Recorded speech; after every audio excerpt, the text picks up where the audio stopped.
Hello everyone, good afternoon. अन्त साथीहरू हेरिहाल्नु, अघि बिहानसम्म चाहिँ कस्तो डरलाग्दो पानी आइरहेको थियो। अन्त अहिले चाहिँ दिन हेर्नु न, यति राम्रो भयो, यस्तो राम्रो दिन भइरहेको छ। हेरिहाल्नु साथीहरू, यस्तो मजाले दिन उक्रियो। अघि चाहिँ धोका दियो, डरलाग्दो पानी आएर मैले त यता आज नानी पनि स्कुल गएन, पानी पनि डरलाग्दो आएको थियो। अन्त फेरि उसको खुट्टामा पनि घाउ भइरहेको थियो लडेर। अन्त मैले चाहिँ पठाएको थिइनँ। दिन हेर्नुहोस् त साथीहरू, यस्तो दामी दिन भयो।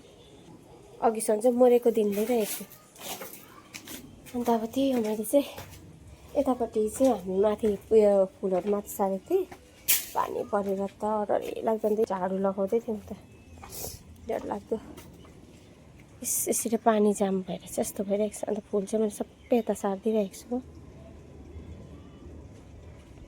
अन्त मैले अस्ति गुलाबको चाहिँ हेर्नुहोस् त, 2 किसिमको यो चाहिँ कलर, यस्तो मिठो कलर छ नि, एउटा यो कलर, अन्त एउटा चाहिँ पिङ्क, यस्तो पिङ्कमा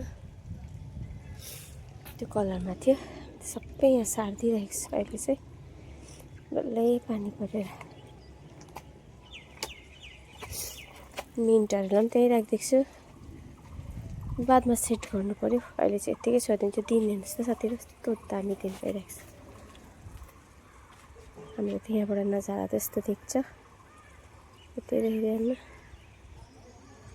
मजाको वेदर भइरहेको छ। म त्यो छतमा आइरहेको थिएँ झाडुहरू लिएर, पुरा त्यो पानी जाम्मेछ। अन्त त्यो कारण चाहिँ उयो गरेको थियो नि त, सफा गरेको त्यो उयोमा पनि सफा गरिवरी पानीहरू जाम्दै थियो, पानीहरू थुकेर चाहिँ गरेको चाहिँ। त्यहाँबाट फेरि फुललाई पनि यता साइडमा सारिदिएँ। त्यहाँबाट चाहिँ नानी चाहिँ भित्र खेलिरहेको छ। अन्त अब घाम चाहिँ यति मजाले लागिरहेको छ अहिले चाहिँ, दिन चाहिँ यति राम्रो भइरहेको छ। साथीहरू हेरिहाल्नुहोस्, के भन्नु तपाईँहरूलाई, एकैछिनमा दिन यस्तो दामी भयो। गरम पनि गरम हुन्छ नि फेरि। अहिले त शीतल छ। मेरो तुलसी चाहिँ हेर्नु नि, त्यहाँ मैले एउटा स्टिक लगाइदिएको थिएँ। स्टिक पनि त्यहाँ उयसमा टमाटर साह्रै झुल्लियो भनेर चाहिँ मैले टमाटरमा लगाइदिएको थिएँ। अहिले चाहिँ अब यसमा पनि एउटा खोजेर लगाइदिउँ भनेको। आज त फुलतिर मजाले पानी हालाइ भयो आकाशबाट, दामी दिन भइरहेको छ। हेर्नुहोस्, यस्तो मिठो हावा आइरहेको छ।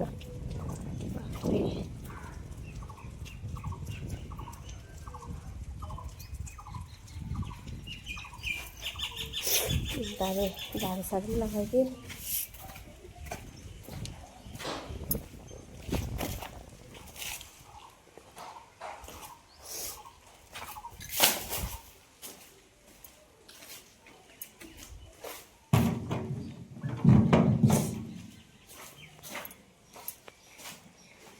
यो चाहिँ टिनको टिन हेरिहाल्नु न, 3 महिनाको यसरी यहीँ राखिदिएको।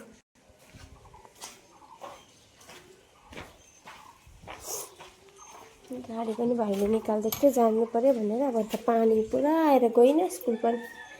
आज फेरि अन्वीको फेरि खुट्टामा पनि उयो थियो, मेरो फेरि रेनकोटै थिएन नि त। नानीको चाहिँ रेनकोट थियो, मेरो थिएन। त्यही भएर चाहिँ अन्त जानु पनि पाइनँ साथीहरू, आज स्कुल गएन हो। अब मेरो पनि एउटा रेनकोट ल्याउनुपर्ने छ।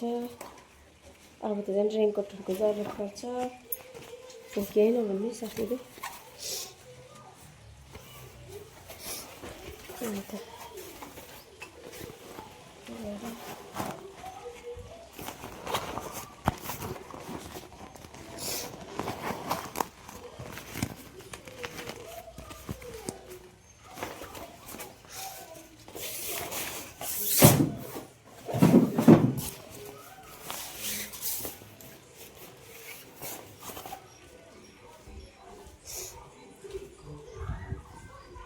अब चाहिँ खानाको मेनुमा बस्छु।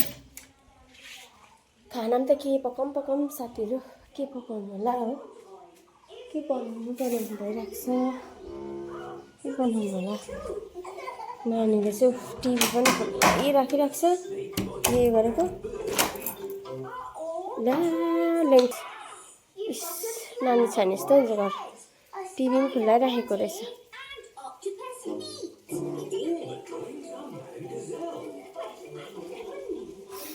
हेरिहाल्नुहोस् फोन खेल्न थालिहालेछ यस्तो त हरामी छ मेरो छोरी त हेरेन भने अन्त अब अलिकति हातखुट्टाहरू पखाल्छु अन्त मेरो लुगाहरू पनि धुनुपर्ने छ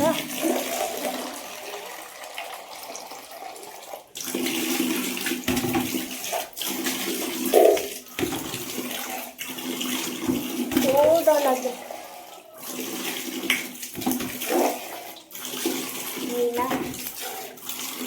माथि बढाल्दै छतमा चाहिँ अब यस्तो पानीहरू जामिन्छ होइन त्यो पानीलाई चाहिँ उयो गरेको नि त मैले चाहिँ पुरा जाम्यो भने चाहिँ अब यस्तो हुन्छ कि कोही बेला अब हामी लुगाहरू सुकाउन जान्छु अन्त त्यो लेउले चाहिँ चिप्लिने चान्सेस हुन्छ नि त जस्तो मेरो त बातै लटपटी है सरी चिप्लिने चान्सेस हुन्छ भने चाहिँ त्यो पानीहरू चाहिँ उयो गरिदिइहालेको नि त मैले चाहिँ जामिनु दिँदिनँ त माथि के अब अरू बेला त्यस्तै हुन्छ किनभने कन्टिन्यू पानी पऱ्यो भने त माथि जाने बेलै आएन हो अन्त अब आज चाहिँ पानी परेर रहिहाल्यो फेरि माथि गएको त माथि एकछिन गएको थियो छत गएको हेरेको त पानी त पुरा जामिरहेको रहेछ हाम्रो चाहिँ नानी ठुलो चाहिँ माथि गइरहन्छ क्या मलाई चाहिँ डर लाग्छ नि त अनि त्यही भएर चाहिँ पानीहरूमा उयो हुन्छ होला भन्ने अन्त त्यो उयो चाहिँ के अरे पानीलाई झारे लगाइदिएर अलिक उयो गरिदिएको अब आधा चाहिँ घामले पनि सुकिहाल्छ नि माथि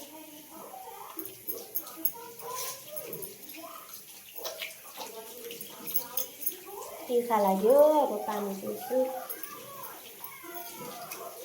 बिहान चाहिँ मैले नानीहरूलाई नास्ता चाहिँ अब हो दुईजनालाई नै टिफिन पनि बनाइदिएको थिएँ नास्ता पनि बनाइदिएको थिएँ होइन अन्त बिहान चाहिँ रोटीहरू खान्छु भनेको थियो रोटी लान्छु भनेको थियो भाइले पनि मेरो ठुलो छोराले अन्त मैले चाहिँ रोटी नै बनाइदिएको थिएँ अन्त अन्बीले चाहिँ उयो भनेको थियो अन्बीले चाहिँ पिनट बटर र उयो खान्छु भनेको थियो पिनट बटर र के खान्छु भनेको थियो रोटी पिनट बटर र रोटी लान्छु स्कुल भनेर भनेको थियो होइन अन्त मैले चाहिँ त्यही बनाइदिएको थिएँ नि त उसलाई त्यही बनाइदिएको थिएँ अन्त लास्टमा चाहिँ उयो भएन क्या स्कुलै गएन क्या हेर कम्प्युटरहरू खेलेर यस्तो गर्छ है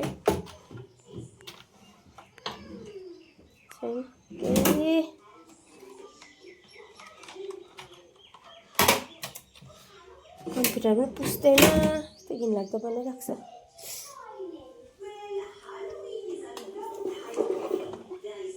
अब म चाहिँ पानी पिउनु पर्यो अन्त कामहरू गर्छु अलिअलि के काम रहेको छ कामहरू गर्छु अन्त अब पानी पिउँछु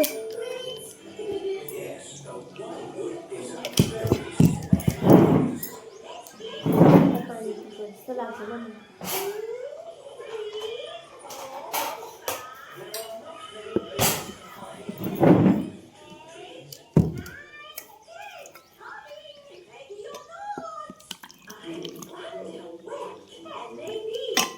तातो पानी चाहिँ सेल्लेको पानी है यो चाहिँ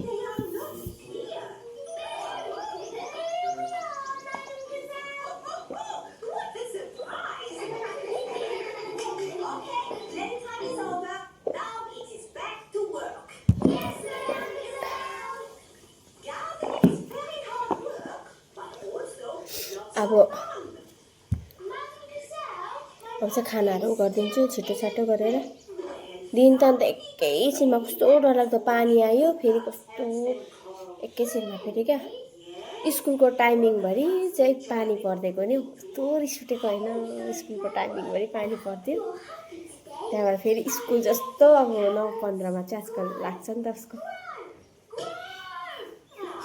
अन्त भरे त छैन पानी त डरलाग्दो पऱ्यो पानी हो अन्त फेरि नानीले पनि जाँदिनँ भने क्या मनै गरेन जानु तर ल त आज नजाऊ भने मैले जानु दिनँ।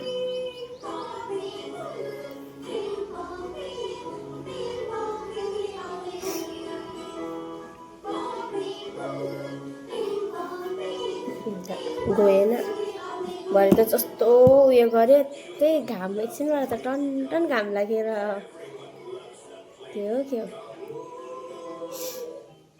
त्यही मजाको दिन पो भयो त्यहाँबाट त यस्तै हुन्छ लोदरे लागेको जस्तै भयो छ्या।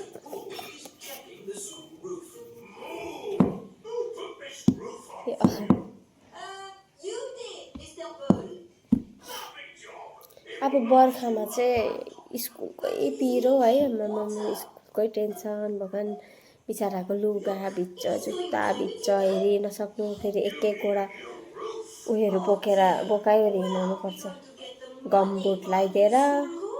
पहिला म त झन् उता के अरे उयसमा घुम्तीमा बस्दाखेरि उता कर्सियङमा बस्दा नानीको त्यस्तै हुन्थ्यो बिजोक। म त गमबुट लगाइदिएर लान्थेँ रेनकोट र गमबुट किनभने हामी चाहिँ माथिबाट आउनु पर्थ्यो अन्त लिटल एन्जल पढ्थ्यो नि त हामी नानी चाहिँ उता महानदीमा अन्त के अरे उयो लगाइदिन्थ्यो क्या घरबाट चाहिँ रेनकोट गमबुट लगाएर ल्यायो जुत्ता उयोबाटै अब त्यहाँदेखिको चाहिँ रेनकोट र उयो जुत्ता खोलिदिएर चाहिँ त्यो लिएर जान्थ्यो त्यहाँदेखि फेरि आउँदाखेरि पनि त्यस्तै पानीहरू परेको छ भने चाहिँ फेरि त्यो लगाइवरी गराउँथ्यो कि किनभने त्यो पानी परेकोले चाहिँ कस्तो डरलाग्दो थियो हिलो किचड फेरि घाँसहरू केहरू पनि हुन्थ्यो नि त झोडीहरू पनि। त्यहाँदेखिको चाहिँ कोही बेला त नदी पानीहरू बग्दै गरेको हुन्थ्यो हो अन्त त्यस्तोमा त कसरी अन्त जुत्ता त हेरि नसक्नुहुन्छ भनेर चाहिँ अन्त गमबुट लगाइदियो चाहिँ ल्याउँथ्यौँ क्या स्कुल चाहिँ। त्यस्तो यार त्यस्तो हुन्थ्यो। अहिले त अब बिचारा भ्यानतिर जान्छ हो तर अब अन्डीको लागि चाहिँ अहिले अब त्यस्तै अब सोच्नु पऱ्यो अरे पानी परेको दिनमा चाहिँ अब बिजोकै हुन्छ है। चलो हुन्छ साथीहरू आजको लागि चाहिँ यति नै बाई बाई फेरि अर्को भिडियोमा भेट्छु by have a good day.